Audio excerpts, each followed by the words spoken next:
Good afternoon and welcome to another scope. I'm running late today because I had a speaking engagement this morning locally, but I wanted to hop on and talk about 4 surprising truths that I learned about my husband that changed my marriage.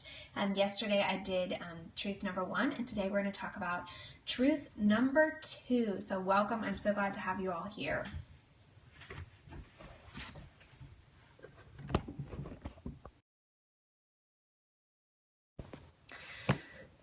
Good afternoon. For those of you who are new, my name is Crystal Payne and I'm the founder of MoneySavingMom.com, and I've been married to my husband for about 13 years. Hi everyone. So glad that you could join us. Sorry that I'm late. I'm trying to go for the noon Central Time, but today I had a local speaking engagement and I didn't get home until a little while ago, and then I just needed to crash in bed.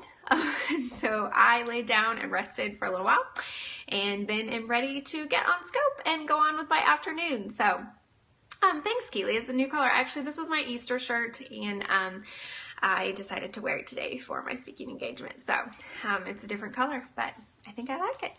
So yeah, naps are the best. I'm all about that. Okay, so yesterday we talked about the surprising truth that I can't fix my husband, and it's not my job to fix my husband.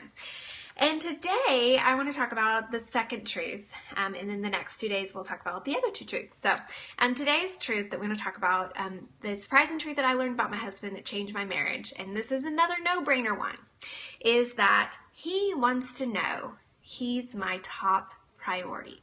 He wants to know that he's my top priority. I know this is such a simple thing, and yet I will tell you that I really didn't get this for a long time. I thought I was making him my priority, but in the way that I was actually walking that out was not showing him that he was my priority.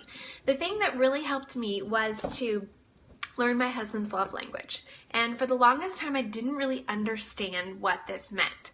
So if you're unfamiliar with love languages, there's 5 different love languages, and every person tends to receive love through one of those. Is kind of like their priority or primary love language.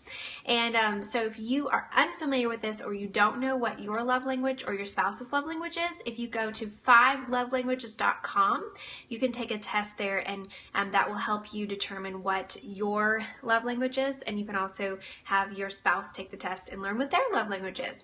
But so my husband's love language is quality time, and for the longest time I didn't understand what this meant.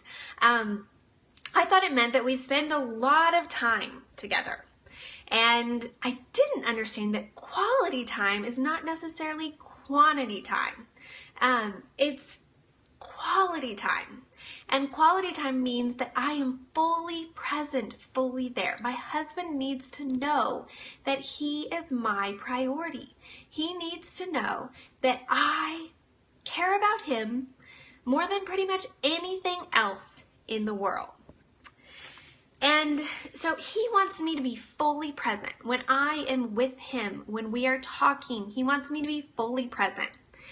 Not thinking about the next thing that I need to do or want to do. I'm such a person who loves productivity. I love to get things done. And I've talked about this, how when we got married, I was the type A and my husband was the type Z. And I couldn't understand why he would want to take the long route to get somewhere, and why he would just love to just kind of go drive and take our time. I'm like, find the shortest route, go the shortest route, get there the shortest way every single time. And I finally realized when I discovered that his love language was quality time, I realized that he just wants to be with me.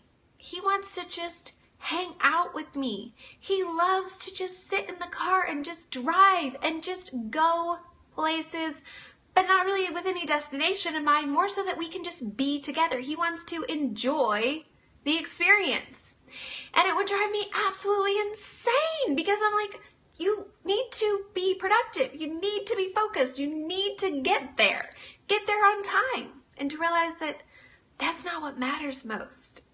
we need to enjoy the experience. Yeah, you get antsy and want to go there, go somewhere. I know, it's like, and so just learning that my husband needs to know that he is my top priority.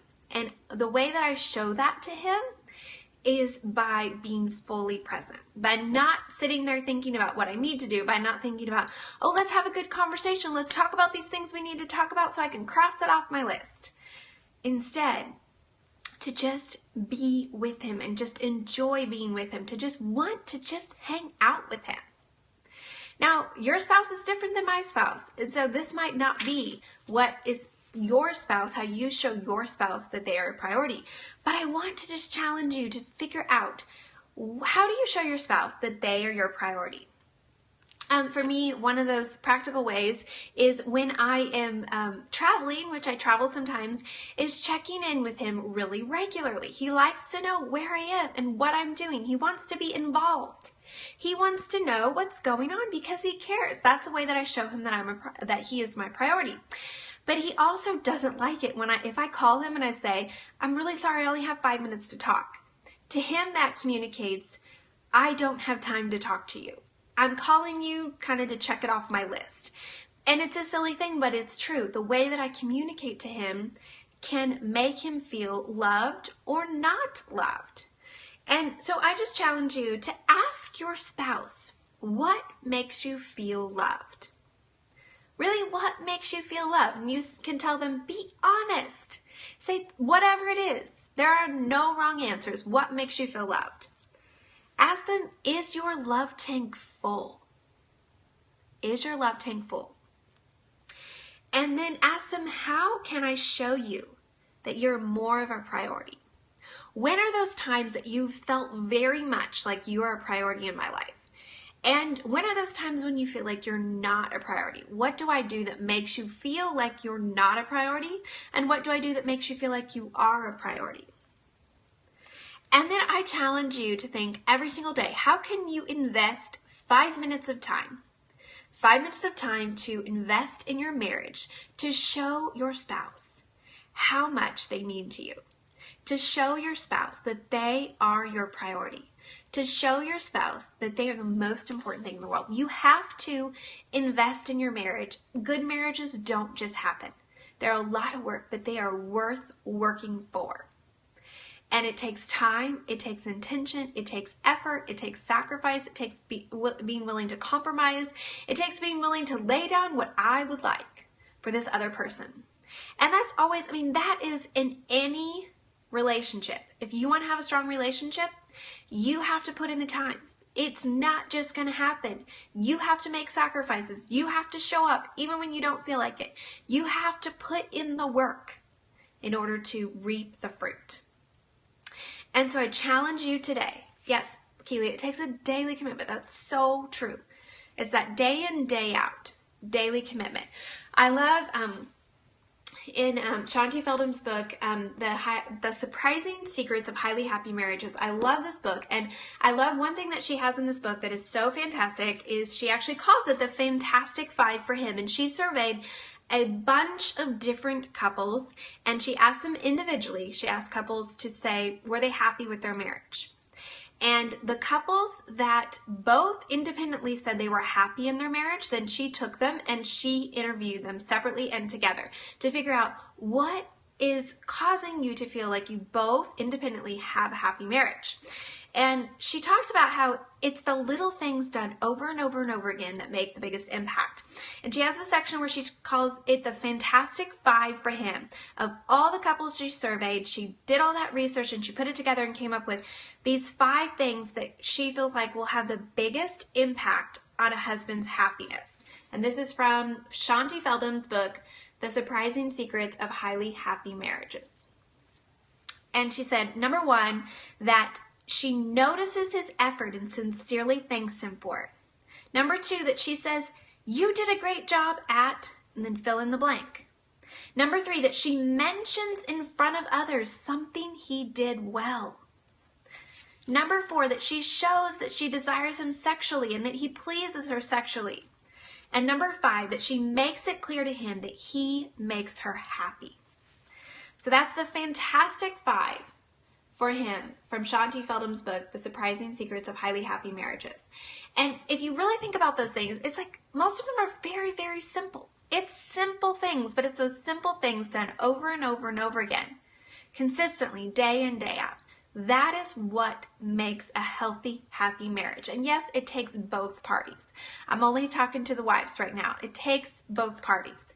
But you, like we talked about yesterday, you cannot fix your husband, but you can work on you. So what can you do today to work on you, to show your husband that he is more of a priority?